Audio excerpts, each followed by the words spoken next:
Muy buenas noches, amantes del género del misterio. Los años 40, una de las décadas más emblemáticas y elegantes del siglo XX. Aquella marcada por la Segunda Guerra Mundial y también por ese cambio social que comenzaba a darle protagonismo a las mujeres. A través del maquillaje, el glamour y las tendencias estéticas comenzaban a ser el centro de atención, y esto ayudaría a que comenzaran a tener un papel importante en el mundo laboral. Hoy regresaré en el tiempo, 75 años atrás, para hablarte de una mujer que tenía sueños y aspiraciones. Una joven que quería ser una importante modelo y actriz de Hollywood. Lamentablemente, la historia no la daría a conocer por este hecho, sino todo lo contrario, por ser protagonista de uno de los crímenes más infames de la memoria colectiva. Su extraña muerte está caracterizada por la polémica, inclusive hasta el día de hoy, gracias a su bizarra naturaleza y el sensacionalismo que la marcó. Quédate conmigo, que te voy a platicar sobre Elizabeth Short, mejor conocida como la Dalia Negra.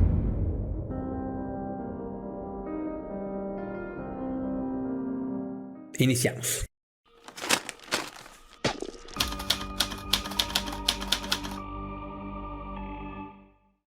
Conocida mundialmente gracias al sensacionalismo como la Dalia Negra.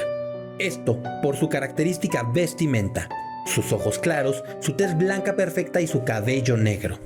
También el título cobra vida gracias a una película de 1946 titulada La Dalia Azul, que relata la crónica del crimen perfecto contra una jovencita hermosa.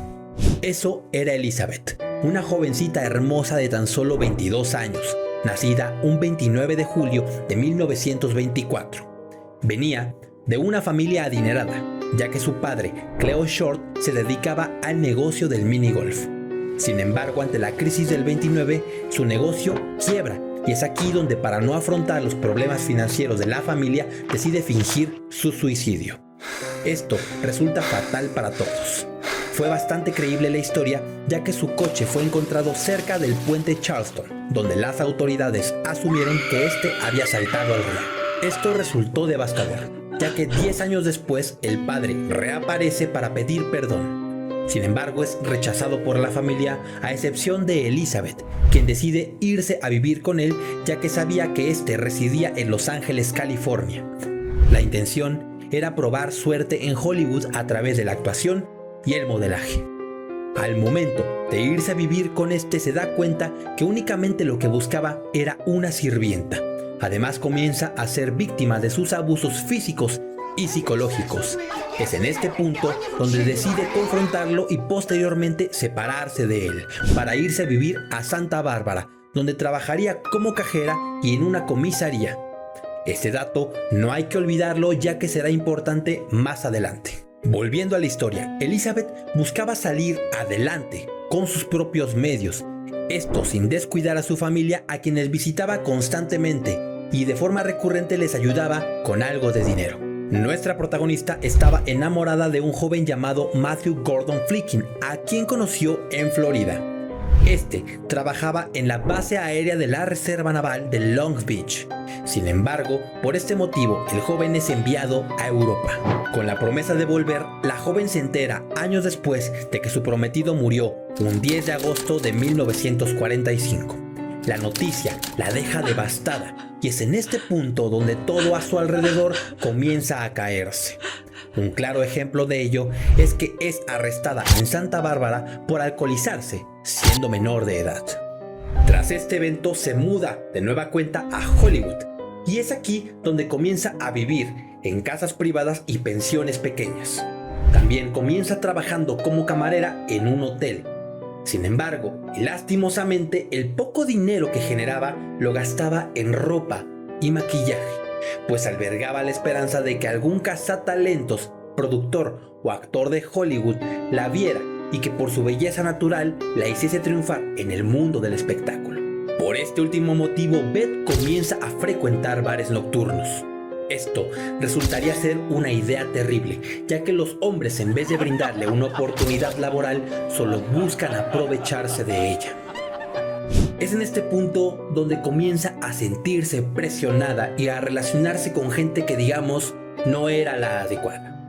Tras caer en un bache financiero, se muda por última vez a un hotel que se encontraba todavía más cerca de estos lugares nocturnos. Este sería el último lugar de residencia antes de que la tragedia la alcanzara. Me refiero al Hotel Cecil. Es así como el 12 de enero de 1947 se le ve salir de este lugar para no regresar nunca más. Una de sus pocas amigas, Dorothy French, decide reportar su desaparición. 3 días después, el 15 de enero de 1947, Betty Betzinger, una mujer que caminaba sobre una de las avenidas baldías de Hollywood en dirección a un taller de calzado en compañía de su hija, percibe a lo lejos que había un maniquí tirado en la acera. Cuando ella y su hija se acercan a apreciarlo, se dan cuenta del horror absoluto. Sobre la acera se encontraba el cuerpo de una mujer rodeado de costales de cemento. La mujer pega un grito y corre de inmediato a llamar a las autoridades, quienes tardarían en llegar.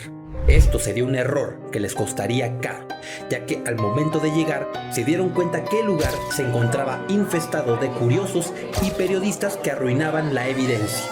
Es en este punto donde deciden despejar el área y comenzar con la investigación. El cuerpo se hallaba de una manera insólita, nadie lo podía creer.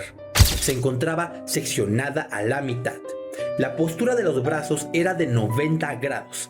Por si fuera poco, el cabello lo tenía pintado de rojo. Se encontraba maquillada y de oreja a oreja tenía la famosa sonrisa de Glasgow que el asesino había hecho con cortes inexactos. También se le encontraron varias quemaduras por partes del cuerpo y golpes. No solo eso, tenía uno de los pechos mutilados. Los intestinos se encontraban debajo de las nalgas. En los dientes y el estómago se encontraban restos de heces fecales. Y como cereza del pastel, el cuerpo no tenía ni gota de sangre. Esta había sido drenada en su totalidad. Se encontraba completamente limpio. Era un hecho. El asesinato había sido realizado con saña. La policía se encontraba bastante molesta, pues en las condiciones en las que se encontró el cuerpo iba a ser bastante complicado dar con las huellas dactilares del asesino. A partir de este punto, se llevan el cuerpo a la morgue para identificarla y se toparon con que se trataba de nada más y nada menos que de Elizabeth Short.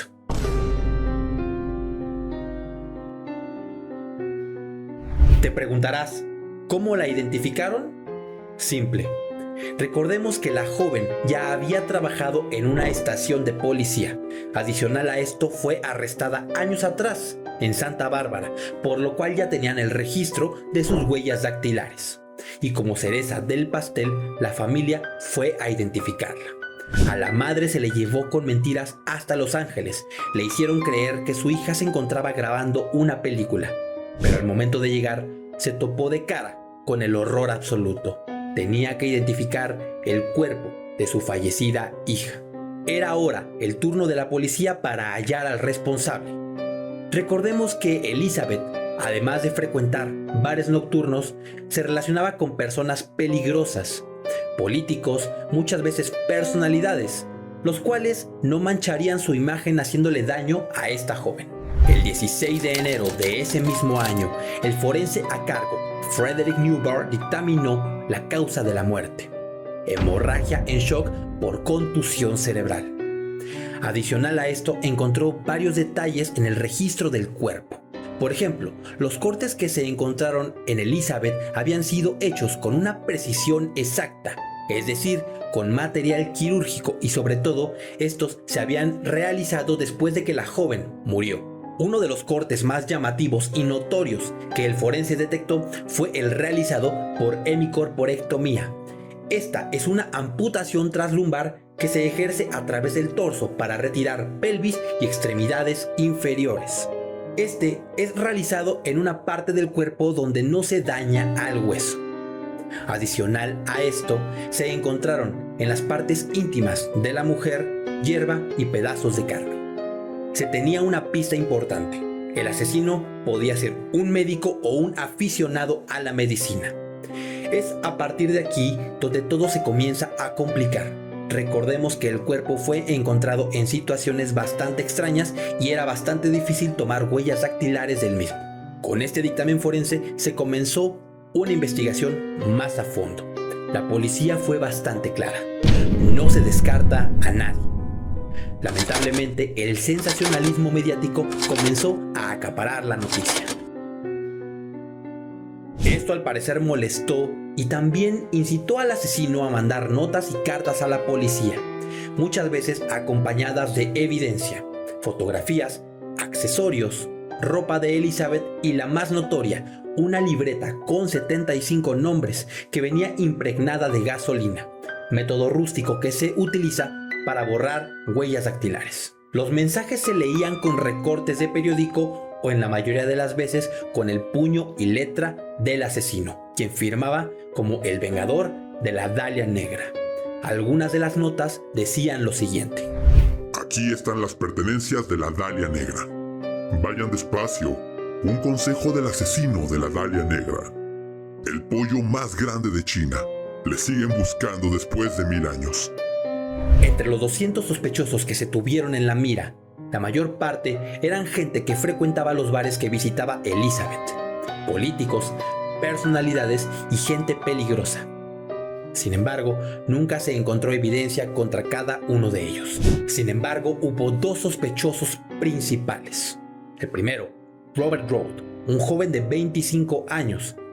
A él se le había visto con Elizabeth un día antes de su desaparición. En su testimonio narró lo siguiente: Conocí a la joven en una parada de autobús. Me ofrecía llevarla al Hotel Cecil y quería ver qué ocurría. Era hermosa, sin embargo, cuando llegamos al lugar, ella no me dejó tocarla. Solo se fue a dormir. A la mañana siguiente me pidió que la llevase a la estación de tren para dejar una maleta y luego quería que la regresara de nuevo al mismo. Ahí vería a su hermana. Estaba realmente molesto, pero jamás le hubiese hecho daño. El segundo, un hombre mayor de nombre Mark Hansen, quien era propietario de uno de los bares nocturnos que frecuentaba Elizabeth Short. A él se le adjudicó la propiedad de la libreta que fue encontrada como evidencia. En su declaración narró lo siguiente: Conocí a Beth. Era hermosa, increíble. Llegué a hospedarla en mi casa unas noches. Quería que pasara algo más entre nosotros, pero nunca ocurrió nada. Esa agenda que ustedes encontraron no es mía, era de ella. La vi varias veces escribiendo sobre la misma. Yo no tengo nada que ver. Pasó el tiempo y el caso se quedó estancado. Esto es gracias a la irresponsabilidad de la policía y a la negligencia de los reporteros, quienes, por acaparar la noticia, interceptaban las notas del asesino, muchas veces manchando la evidencia y otras veces haciendo que ésta no llegara a las autoridades. Es triste decirlo, pero el caso se quedó detenido por varios años. Y en 1999, el investigador privado Steve Hodel se acerca a un periódico local para narrar su experiencia. Decía ser la persona que conocía la identidad del asesino de la Dalia Negra. Esto con pruebas irrefutables en la mano. Relata que en una de tantas tardes se encontraba viendo el álbum de su fallecido padre, George Hodel. Aquí se encontraría con la foto de una bella mujer, con tez blanca, cabello negro y ojos claros. El joven la reconoció, ya que era la amante de su padre. Sin embargo, no tardaría en darle el parecido con la famosísima Dalia Negra. Esto le pareció bastante extraño, así que se dedicó a investigar, llevándose consigo la terrible sorpresa de que su padre había sido el asesino de la Dalia Negra. Te preguntarás, ¿cómo es que llegó a esta conclusión? Muy simple, el hombre tenía pruebas irrefutables en la mano. Las cartas enviadas a la policía coincidían con la letra de su padre. El amorío entre ellos se dio pocos días antes de que Elizabeth Short desapareciera. Recordemos que él ya la había visto en breves ocasiones. En esos días que ocurrió la tragedia, la madre, él y sus hermanos se fueron a otro estado a visitar a la abuela. El papá se quedó en la casa con el pretexto de que estaba remodelando la misma. Antes de irse, el pequeño Steve vio a su papá cargando costales de cemento. Estos tenían una similitud idéntica a los que se encontraron alrededor del cuerpo de Elizabeth aquel 15 de enero de 1947. Muchos testigos que estuvieron ese día en la escena del crimen relatan que vieron a un Ford del año 36 rondando cerca de donde se encontraba el cuerpo. El auto coincidía con las características del coche de su padre. El padre era fanático de una obra llamada El Minotauro. Este cuadro lo tenía en su casa. Esto tiene bastante similitud con la posición en la que se encontró el cuerpo de Elizabeth Short. Por último, el consultorio de su padre se encontraba a solo 2 cuadras del Hotel Cecil, último lugar donde se le vio con vida a la joven. La policía quedó impactada, pero ¿qué podían hacer? Ya era demasiado tarde. Adicional a esto, Steve relata que poco después de que cesaron las cartas y las notas a la policía, su padre se fue a vivir con su amante a Florida, donde pasó el resto de sus días. En el 2003, Steve Hodel escribió una serie de libros llamados El Vengador de la Dalia Negra. En estos relata que tal vez su padre no mató a la joven por un conflicto de intereses, sino que fue por gusto natural, y que además él podría ser el responsable de varios crímenes y desapariciones que se llevaron a cabo en esa época. Es triste saber que este caso quedó durante tantos años en la incertidumbre total. Pudo resolverse con la precisión e investigación adecuada. Sin embargo, jamás se castigó al culpable. El asesinato de la Dalia Negra. Un caso que ha sido perturbador por donde quiera que se le mire. Todo gracias al sensacionalismo que la marcó y a la naturaleza del crimen. Crimen del que fue protagonista una bella joven de tan solo 22 años. Que únicamente tenía sueños e ilusiones y quería triunfar como las altas esferas de Hollywood.